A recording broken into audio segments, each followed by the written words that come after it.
سر درد، نیم سر درد، غوسه ورتلل، وسوسه، وهم، بار بار لوسی مینځل، معدې بیماری چې عصبي کمزورتیا مریض، ډیپریشن، مرګي بیماری، کپړې وړي کې وي مشکلي وي ته ویلی شي پښتو زبان شي څوره بیماری دي د دغه حوالې سره هفتې پرهیز په ماه رمضان شوی زه د فری تشخیص کوم.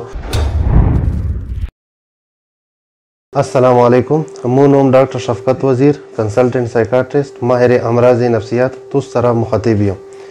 که څرنګه خپل وخت سره ځینې بیمارۍ عامې وي داسې نن سبا وخت نفسیتي او نفسیتي سره چې کومې تړلې بیمارۍ دي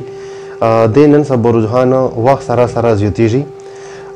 که څرنګه چا سر درد، نیم سر درد، غوسه ورتلل، چیرته شک شیر د اېدې نه ویرول، وسوسه، وهم، سوچ، بار بار لوسی مینځل، معدې بیماری چې سره اکثر میش کسان دا نوټ کړی دی وي چې معدې ګیس مې سر ته وخیږي یا په چا باندې شک او شبهات کړل، عصبي کمزورتیا مریض، نیم سر درد، نشه اور چیزی استعمال جو شوی دا دا سره تړلې بیماری، انزایټي، ډیپریشن، او سی ډي چې اته میش د وهم بیماری وي نو دغه بیماری رجحان جو شوی دی نو دغه حواله سره تو سره زه لږ کې د مرګي چې کومه بیماری د ای سره آګاهي کړل غواړم.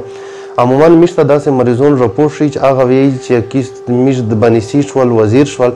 نو هغه وی چې یاره د کاس مونږ بلور سي بلونی ولای دی نو هغه څه وی چې یور ته ما ورنږدې کوي وی چې دا یور ته ورچوي ابته ورچوي نو دا بیسیکلی د مرګي بیماری کېدلی شي دا علامات نو د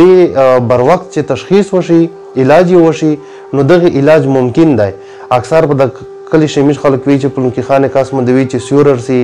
پیریون پر سي بیوشي نیم بیوشي کیفیت نو دغه چې کوم علامات دي دای ها د مرګي کېدلی شي خدا قتل غوړي چې کله دا وکوت شي سره تشخیص وشي نو دغه کسونه چې علاج ممکن دی. دغه سمیج اکثر کسان لیدلی دي چې دا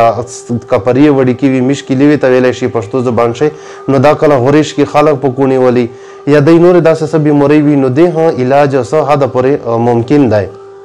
اکثر میش کسون لیدلی دی وی چې دا کاس ګرمیږي ډېر غوسه ډېره کوي په معمولي خبره باندې خبرې ډېرې کوي خیبې ډېر زیات کامي نو دا کسونه چې کوم دي دا ته په میش په زبان شي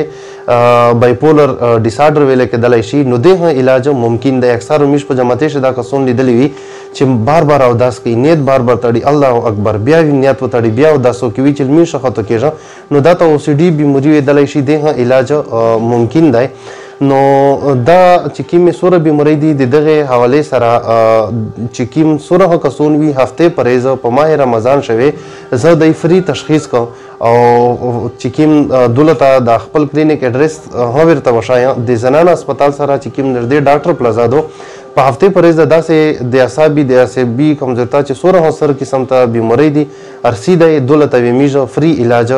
کی او انشاءالله خلک د پوره اسانتیا کوشش وکړي.